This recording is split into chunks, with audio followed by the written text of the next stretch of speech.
हाँ, हेलो बच्चों। मैं डॉक्टर अरुणा गोगानिया इतिहास विभाग में सह आचार्य के पद पर मैं पढ़ा रही हूँ। मैं आपको third year BA part third year का फर्स्ट पेपर, इतिहास विषय का फर्स्ट पेपर, आधुनिक भारत का इतिहास मैं आपको पढ़ाने जा रही हूँ।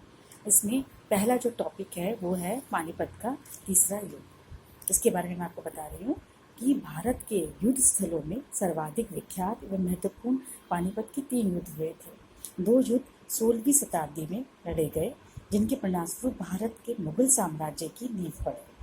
तीसरा युद्ध 18वीं सदी के उत्तरार्ध में 1761 में लड़ा गया।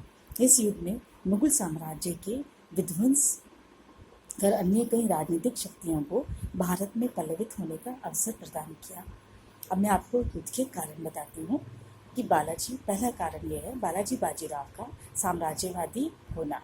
इस नीति में उसने साम्राज्य का विस्तार किया और उसका गौरव बढ़ाया। इन सफलताओं के कारण ही उसने पंजाब को विजय करने का इरादा किया। पंजाब विजय की लालसा ही पानीपत के तीसरे युद्ध का प्रमुख कारण बनी। रुहेल नजीब व राजपूताना के नरेशों से संबंध खराब करना भी युद्ध का एक कारण बना। दूसरा कारण मैं आपको बताती हूँ कि मराठों द्वारा पंजाब विजय के प्रयास कि नादिर शाह साम्राज्य का स्वामी होने के कारण वह पंजाब को अपना मूल सूबा समझता था। दोनों पक्षों का टकराना ही असंभावी बना। तीसरा कारण यह है कि मराठा राज्य की दयनीय आर्थिक व्यवस्था कि मराठों का विशाल साम्राज्य के अस्तित्व के लिए कोई स्थायी राजस्व व्यवस्था नहीं थी। राजस्थान के घरेलू मामलों में भी बाजीराव ने हस्तक्षेप किया। यहाँ के नरेशों के धन वसूल करने के लिए भी किया गया था। पंजाब में राजस्व वसूल करने का मराठों ने मुगल साम्राज्य के अधिकार तो प्राप्त कर लिया, परंतु राजस्व वसूली के लिए अब्दाली से युद्ध करना उन्हें अनिवार्य हो गया। धन वसूली के कारण मराठा सरदार मानवता का कोई ध्यान नहीं रखते थे। सैनिक सहायता देने के पीछे मराठों का उद्देश्य नरेशों से अधिकाधिक धन अर्जित करना ही रहता था।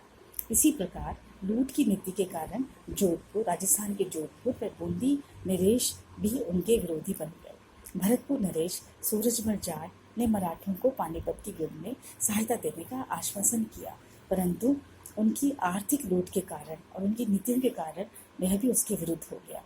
मुगल सम्राट आलमगीर द्वितीय भी मराठों की आर्थिक नीति के कारण अब्दाली के साथ सहयोग नहीं कर बैठा।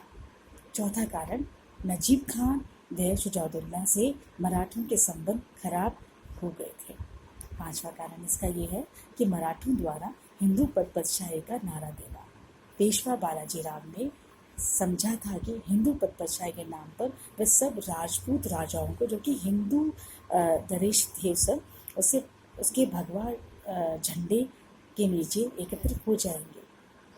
इसके विपरीत राजपूताना के नरेशों ने उसकी अमानवीय लूट तथा व्यर्थ के आंतरिक हस्तक्षेप से परेशान होकर अफगान शासक अब्दाली से संपर्क बढ़ाने की और उसे भारत पर आक्रमण करने तथा उन्हें अत्याचारों से बचाने का अनुरोध करने लगे। भरतपुर नरेश सूरजमल ने प्रथम तो मराठों की हिंदू पदशाही योजना की प्रशंसा की और उसे सहयोग देने का आश्वासन भी किया, परंतु बाद में उसने मना कर दिया। अतः सब मराठों के विरुद्ध संगठित हो गए और वे अब्दाली से भारत आने के लिए उन्हें राहत दिलाने का अनुरोध भी करने लग गए।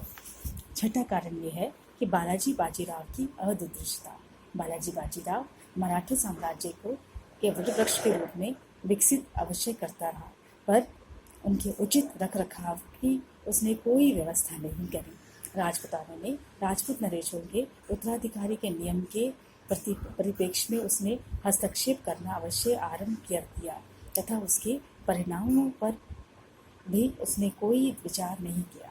धन लूटने के पीछे उसने जयपुर, जोधपुर, बूंदी व कोटा के नरेशों को नाराज भी कर दिया और उसके दूरगामी परिणामों पर भी उसने कभी नहीं सोचा। हिंदू पदशाही का नारा भी उसने अवश्य बुलंद किया, पर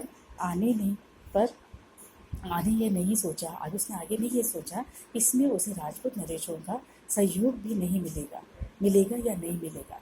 दिल्ली पर राजनीतिक प्रभाव जमाने के लिए उसने मुगल सम्राट की सुरक्षा भी अपने ऊपर अवश्य ले लिया, पर उसने उससे उत्पन्न होने वाली कठिनाइयों के बारे में बिल्कुल भी नहीं सोचा, ना ही उसने विचार किया। सातवां कारण ये है, लास्ट में मराठों का दिल्ली पर आक्रमण करना और वो उसके प्रभाव में ले लेना। नादिर शाह के आक्रमण के उपरांत मुगल सम्राट व उसकी भी सुरक्षा का भार उसने अपने ऊपर लेकर, जो कि उसकी सबसे बड़ी भूल थी। जब मुगल सम्राट ने उन्हें धन के नहीं मिला तो उन्होंने दिल्ली के आसपास के प्रदेशों पर लूट खसोट करना आरंभ कर दिया।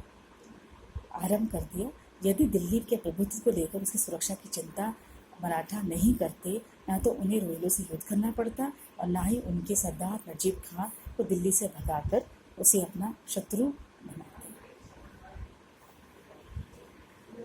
ये मैंने आपको समझा दिया है। अगले वीडियो में मैं आपको युद्ध के परिणाम बताऊंगी मैं आपको। तब तक के लिए धन्यवाद।